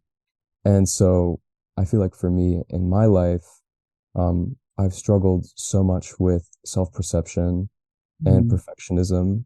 Having the out of sect malefic planet in the first, like you mentioned, um, it can be challenging in some ways because it forces us to encounter the parts of ourselves that we find most dejected or that we find most mm. obstructive to, um, our path being like so present in front of us, and like that can be challenging very viscerally, because especially just talking about like Saturn, like we take on a lot of weight and hold a lot of it because of that. And so Mm. like, for myself, like I know I hold a lot of that trauma like in my body because my Mm. moon's so affected by that Saturn that, once again, just like having the time to do, some like a forward fold and just let my hips open up, right? Mm. Like whatever that is, it's not always a full, 2 hour long yoga practice, but those ways that my body helps me open up what longs to just get stuck, Yeah. Yeah. with that Saturnian energy presenting a blockage that can really inhibit the creative flow that like that Mm. Pisces energy wants to give. And confronting that just comes along with, you know, facing everything that's non not in accordance with that mythexis, like everything that feels uncomfortable because it's like a fake replication of the ideal, Mm. right? Is like how that feels. And it can be paralyzing sometimes, but having to work through that, I mean, that's just life's work, right? Right. Moving through the things that make us uncomfortable. Mm. But that's just tough when it's in your first because you feel responsible for it. And Yeah. sometimes Yeah. you are. I have been.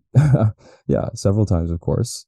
But it's like there's a way where that can become detrimental to like always be holding things on yourself, being so Yeah. Saturnian about everything and always worrying about time and never having enough time or always running late. It's like all Mm. those Saturnian um, things that just trickle the mind into finding a way to critique itself constantly, Yeah.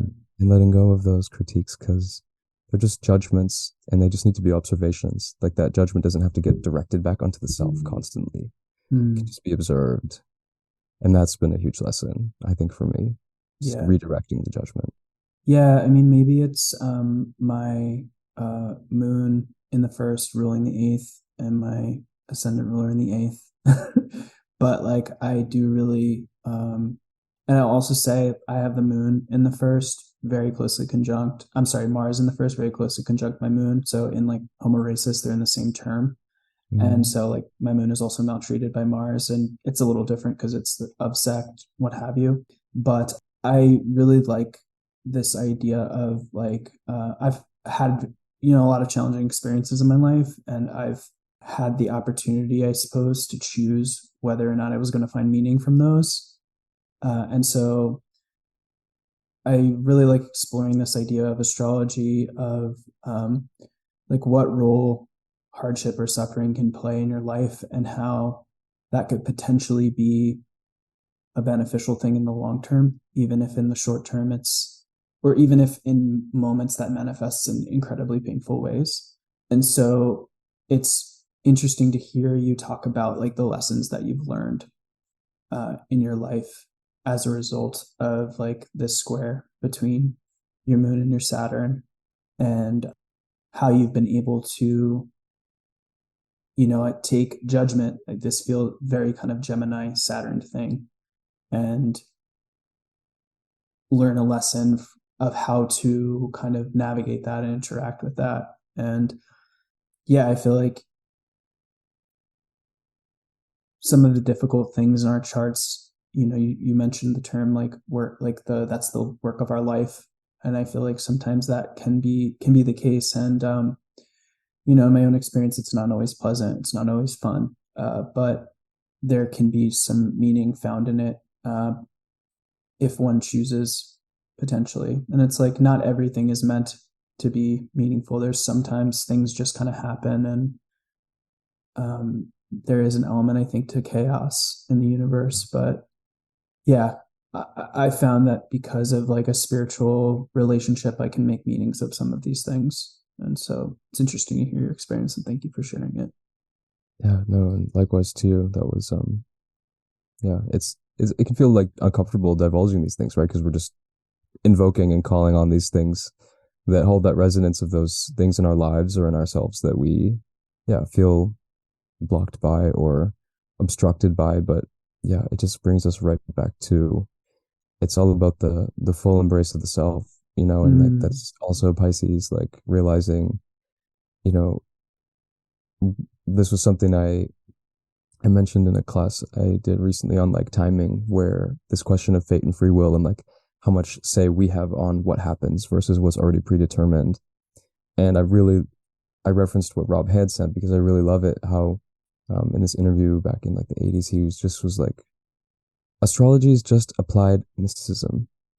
So in the moment of meditation, there's no thought about who's participating with what.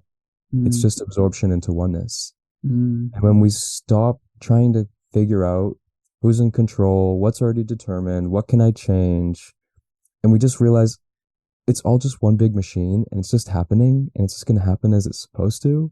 And like tomorrow, like you can try to go and change what you think your transit's going to do, but somehow whatever you do is still already going to be written in it. Like it doesn't matter, right? So I guess the point's just like, it's just applied mysticism. We're just realizing how one we are with everything. And just again is a metaphor for, yeah, even those parts of our chart that are, highlighting the difficult experiences we go through as humans. Embracing them is a path towards liberation just as much as finding the planet that's most dignified is, some curios or whatever you want to call it. There was never, that was just Porphyry's way. And I still use that because I think it's a pretty ingenious method. But just to say that, the planet that's most situated, most, beneficially situated can offer just as much insight into personal healing and liberation that, that dark malefic retrograde in the 12th house can as well. So, yeah. Yeah, absolutely. How do considerations of myth play into your understanding and experience of either or both the moon and the sign of Pisces? Yeah, well, I think there's definitely some interesting mythological like correlations that even authors back in the tradition began to write like in these astrology textbooks, because unfortunately so much of it has been unwritten and was an oral tradition that was passed along. All those myths all came from us trying to, storytell about what we saw up in the sky. And like with Pisces, the author Manilius, who wrote extensive poems, didactic poems, where he taught astrology in verse or in meter, he actually referenced that Neptune or Poseidon was the god that ruled over Pisces. And I think that's really interesting because we know nowadays in this, 20th and 21st century, this has reemerged into our collective consciousness of identifying that deity with this sign, as controversial as that is to maybe define it as rulership, in terms of like managing this sign and other notions of like traditional planetary rulership. That's, debated. But I think sympathetically, when we think about Neptune or Poseidon in the vast expanse of the ocean, that Piscean embrace again into the unknown, right? Like the ocean is like, we've like barely even explored, like, right. I don't know the percentage, but it's huge. And it's like, just think about being, alone at sea and there's nothing but you and the stars and the infinite waters and just that expanse that we, again, can't contain beyond just a feeling of, feeling like a grain of sand, on the beach. I feel like Neptune, in that way that it can distort perspective sometimes, is the gift that Pisces gives by being able to scale things, scaling time, scaling perspective, places, peoples, like having that lack in some ways. And that's the fall really of Mercury here, is that in lacking the precision of measurement, what Pisces can do is be able to measure on every scale, because it kind of lacks a reference place to really accurately make its measurements from.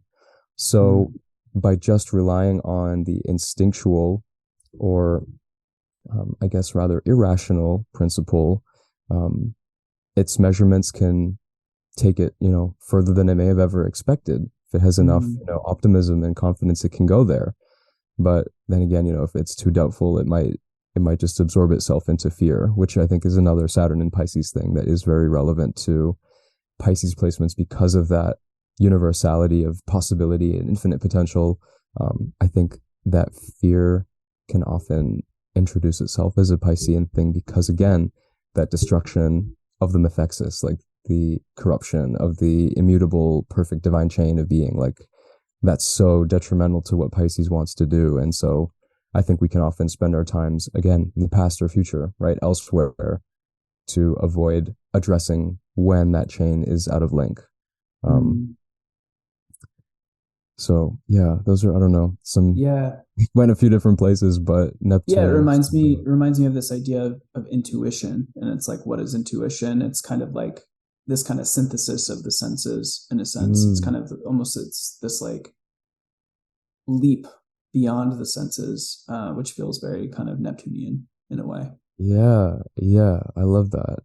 And again, like the dissolving boundaries, right? Like not being able to rely on what you can see, hear, taste, touch, or smell, but going to stillness and just perceiving, good or bad or indifferent, right? It's just about when we can try to minimize all of our attachments to whatever the earthly mind has to respond or contribute to, your thought process about something. Like, well, what does my daimon think about it, and just try to meditate on that. And that's not easy, but like if we really need guidance, like Pisces just can remind us that it's always in there if we just don't worry about it too much.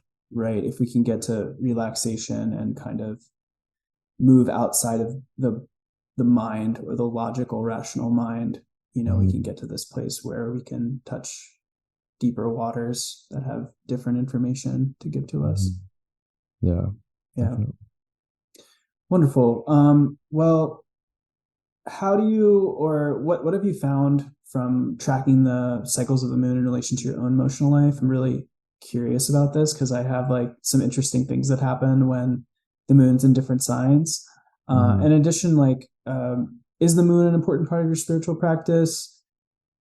Interested to hear if you have, whatever you feel comfortable sharing in relation to that as well. Yeah, I mean, so tracking moon cycles for my life, of course, I think that's a great gateway for everyone who's beginning astrology is like, just look at Luna, waxing, waning. And I feel like for me, as I experience it, I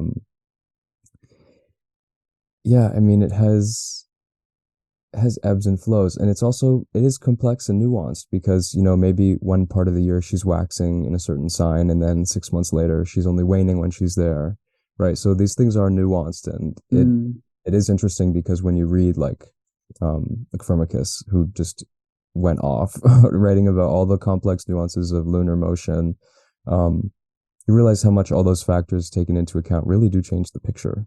So again, I guess this is that annoying big perspective on like how things happen, and maybe that's that moon Saturn square, like just wanting to reconcile that I can't understand it because it's too complex for me, but like I don't know. So I guess some ways I do feel it definitely. Like, I mean, when the moon's in Taurus, that's when she's exalted, and so for me that's in my 12th house. So like when I experience that, I often have really intense dreams. They're usually very visceral, but also can be sort of oracular. I usually get really interesting messages and usually don't know why or what they mean until way after, or sometimes it never surfaces completely. But that's one way that always is very clear for me every month.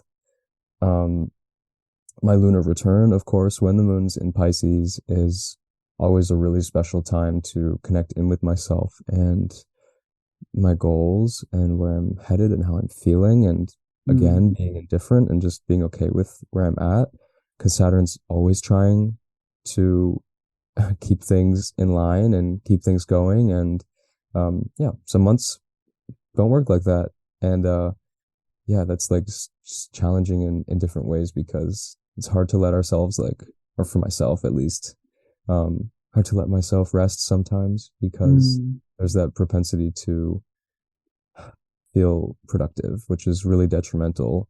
And I think our society has put that in different ways on a lot of us and feeling that kind of pressure.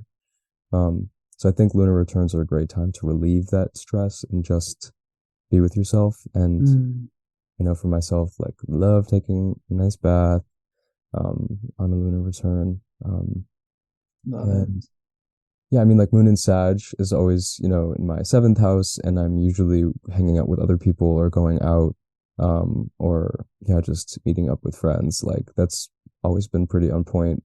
I usually clean my room when the moon's in Virgo because that's my fourth house. Cool. Um, so yeah, I mean, these things play out like they do. But yeah, I also do track them with like the perfected sign and even the monthly perfected too. Um, and those just they give the same insight, like when it's like my Aquarius year, like my Leo moon's the seventh house, like this year, like that's often also been another time when I'm seeing people or hanging out with friends or whatever. So like there's other ways that can show up too, that again just speaks to the manifold ways we can track symbolically Hmm. what things are shifting to indicate. Awesome. Is there anything you want to add, though? Any imparting thoughts about the moon? Yeah, I will say, and maybe touching a little bit on the second half of the question relating to like spiritual practice, the moon does, again, she's really her own sphere. Like she really needs to be considered like just as individual, if not kind of more in some ways, because she's so nuanced. Like Mm, she also has her own, I don't want to call it a zodiac, but she has her own unique division of the sky, which, called the lunar mansions or lunar stations or manzils or nakshatras, like however you're familiar with this, based on her like 28, 29, 30, 27, however you want to divide it, day cycle. yeah. Um, Again, where there's symbolism, you can peek around the corner and find it and get some interesting results. So with these lunar mansions, yeah, I think they're an interesting way to tune in magically with the lunar cycle. If that's something that you want to delve into, if you're looking to enhance your connection to the moon, tracking just every day, she's in a new mansion. And just, you don't even need to like start reading ancient texts about whatever happens. Like, just write how you felt that day and then kind of keep checking back every month and seeing any patterns or any connections. And there are interesting ways that the symbolism will show up, though, when there's like certain references to, um, gosh, like, these mansions, they particularly like in the medieval period were used in a magical context in Hmm. terms of like the creation and construction of like talismans. And so there are, of course, spirits that reside and reign over the domains of each mansion that can be petitioned for certain affairs. Right. And so there's also that window that it does open up if you're curious enough to, dive into talking with even like just the spirit of your natal lunar mansion, Mm. um, is another interesting way you could enhance, or just dive into a deeper lunar practice. Um, but yeah, you can look at your progressed moons, lunar mansion. I mean, it's just like, it's like whatever you want to do, whatever's calling you. But yeah, just my point was just if you're interested in tapping into that the lunar mansions are a really cool layer of the firmament that access really unique spiritual and like inner worldly activities that are kind of, yeah, what were you gonna say? I was just gonna say, yeah, I totally agree. And I've started doing some consults. I've mostly done trades with other professional astrologers, which I really enjoy because like I get to see how they work, which feels so like almost more valuable than money to me at this point, to just like see how another astrologer works. And I've started looking at the natal Manzo Nakshatra in all of Yeah, those and going over those with clients, and that's been really cool, really interesting. yeah, that's awesome. They're really fascinating. I didn't think though about looking at the progressed lunar mansion. That's cool. I'm gonna have to look at mine when we hop off. Yeah, well, you'll have one every 2.5 years, so it's kind of interesting to think about. I'm sorry, once a year. So she'll kind of change with your perfection, Hmm. which is interesting to think about. But yeah, it's an idea. Or continuously perfect it and get, go through all 30 every 12 years. But I'm Right, getting too mercurial. right. Like you can, yeah. Time lords out the Yeah, years. yeah. All right, wonderful. Where can we find you, Cameron? And is there anything you are working on that you'd like to share with us? Yeah, so I am on Twitter and Instagram, and soon to come YouTube at Omega Astrology. And plugging, I think we've already talked about everything that I'm doing at the moment. Doing a podcast with Stella Moet, who is a great friend of mine, and we do a podcast called The Mercurians together, where we just talk about astrology. And right now we're like in our kind of second-ish season, I guess you could call it, where we're just reading through extended passages of Rhetorius, which has been really fun. And I also, like we talked about early on in the episode, I released a poster that is essentially a guide to working with all these different things we were talking about today, all these different kinds of rulership systems, subdivisions, fixed stars and constellations and decans and 12 parts. All that stuff is kind of synthesized into one image that sort of acts like a mandala, because there's kind of all these layers of nuance and complexity interacting with each other that it's really beautiful to just kind of sit and meditate with. So yeah, that's part of the reason I really wanted to make it available as a poster, so that people could have it visually in front of them, big, to really just let themselves absorb into that consciousness. So yeah, if you're interested, you can go on my website and check out the Codex Mundi, which is the name for the project. And Cool. yeah. And so you did an original run of 100 that sold out very quickly, and now you're doing another run, yeah? Yeah, so the orders are open. You can continue to purchase it if you'd like. But yeah, I'm just shipping out the second batches in the coming days, so you'll still get it very soon. Very cool. And you're also open for a bunch of different natal consults as well as horary. Yes, my books are open. So natal, annual, horary astrology. I also launched a tutoring service. So if you're curious to study with me in some capacity, then that's also something I'm offering now. So yeah. Amazing. And I'll link your website in the show notes and all that. Well, Cameron, thank you so much again for being on the show today, sharing your vast knowledge with us, and as well as some very touching experiences. Yeah, it was really an honor to be a part of the conversation with you. So thank you for having me. Thank you for everyone who's still listening. And yeah, I hope everyone has a great rest of their day. All right, cool, Cameron. Thank you. Talk to you soon. See you.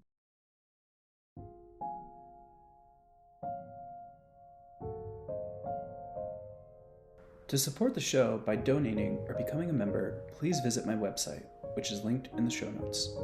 And please subscribe to the show wherever you listen. You can also find me on Instagram and Twitter. See those links in the show notes as well. If you have any questions or feedback on the show, please feel free to contact me via my website or email me at sphallhorary@gmail.com. In the show notes, you can also find links to astrologers and resources that we touched on in this episode. Thanks. See you next time.